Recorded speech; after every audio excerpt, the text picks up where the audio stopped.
સીધી સવારે 7 વાગે આવે તો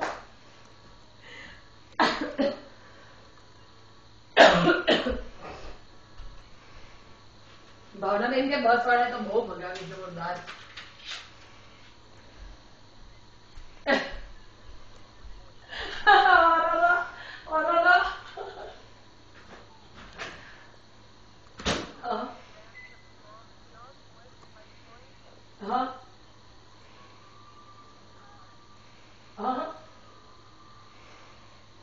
ઓ બાપરે ઉતારે ને ઓ એને કે અમને તો કેમ જ હોય. હા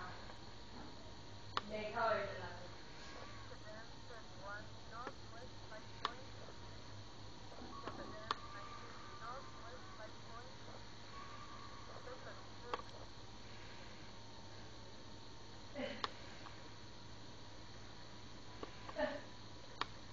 કારણ કે બધા સવારના ઉઠી જતા એટલે પેલું વોશરૂમ ની હોતું.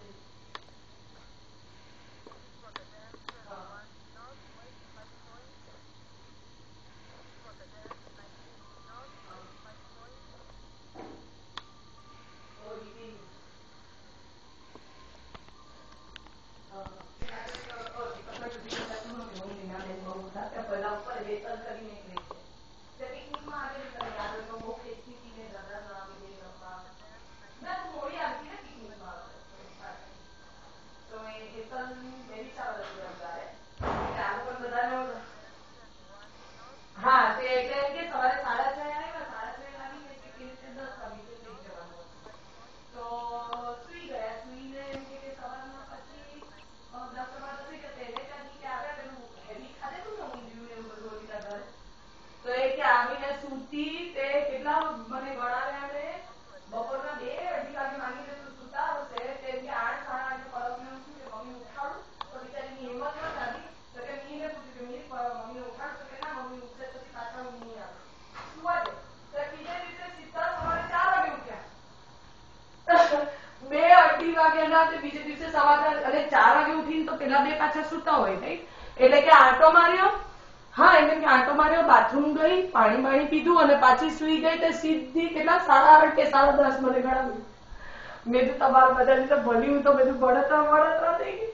અને મેં તો મારો સ્વભાવ મળ્યો એવો છે કે મને ઊંઘ આવતી નથી પણ તમે ઊંઘો છો એની બળતરા થઈ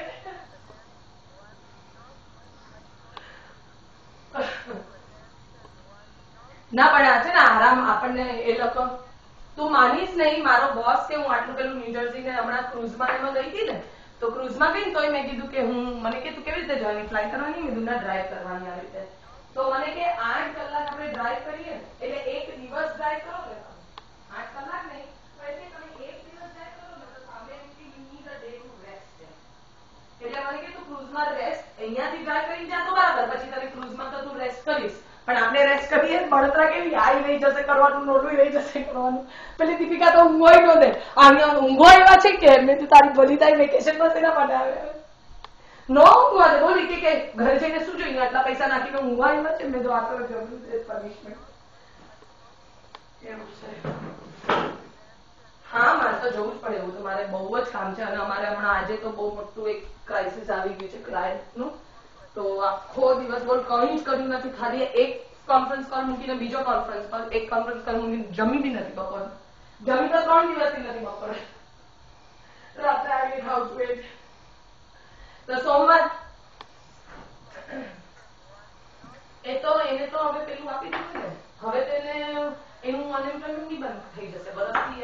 પેલા અનએમ્પ્લોયમેન્ટ નહીં પણ અમારું બેનિફિટ ચાલતું હતું એનું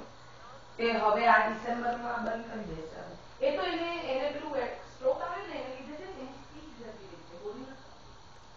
એટલે અમુક નસો ડેમેજ થઈ ગઈ હોય ને અંદર બ્રેનની એટલે એને લીધે એની સ્પીચ એટલે એ બોલે ને તો આમ ખબર આપણે આમ લવારા કરીએ એવું જ થાય ને આખા વાક્ય નીકળે જ નહીં અને એને એટલે આમ એની જોડે વાતો કરતા હોય તો એ આપણી સામે જોઈ જોઈને આમાં માથું એટલે હું તો મળી જ નથી એને પણ એટલે હોસ્પિટલમાં ખાલી એકવાર ગઈ હતી પણ પછી અમારા બીજા 1-2 જણ મળે છે એમને ક્લબમાં એમાં મળતા હોય ને સાંજે ડિનરમાં તો એવી રીતે મળે છે તો એ લોકો એવું કીધું કે એ આપણી સામે જોઈને આમાં ઓલું કરે પણ એવું લાગતું નથી કે કઈ સમજતી બી હોય એમ ખબર ઘણી વાર સમજણ બી ન પડતી હોય પણ એ હજી બોલો એટલી જ સિગરેટ પીવે એટલું જ દારૂ પીવે છે માનતી જ નથી એની નીસ અમને કહેતી હતી કારણ કે એની નીસ સાથે અમે કોર્ડિનેટ કરીને પૈસાને બધું આપવાનું હોય તો કારણ કે મારા બોસે તો કેટલા મહિના તો $200 ગ્રોસરી ના આપ્યા મારે એમ સ્ટીવનો સ્વભાવ બહુ ઊંડો છે પણ એને પેલા પૈસા આપવાના ગ્રોસરી પાછળ મેં એવું કીધું મેં રોકડા નહીં આપતા નહીં તો ફૂકી નાખશે એને તો સિગરેટ પીવા જોતા હોય એટલે તો સિગરેટ જ પીવાની અને એમાં બધી સિગરેટ મળે નહીં એટલે તો એમ જ વાપરે રાઈટ એમ કે તમે ગ્રોસરી હોય તો ખાશે તો ખરી ને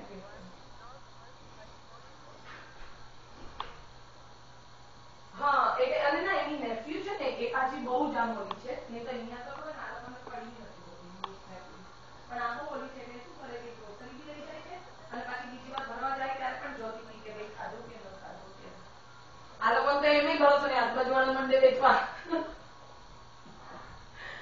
એટલે ચાલ ચાલ તો તમે ફાવે ને તો 7:15 મળીએ બરાબર ચાલ આશીભાઈ ચલો બેટા હવે પાઉંભાજી તો જવાનું નહીં તો હું ખાઈ લઉં 6:45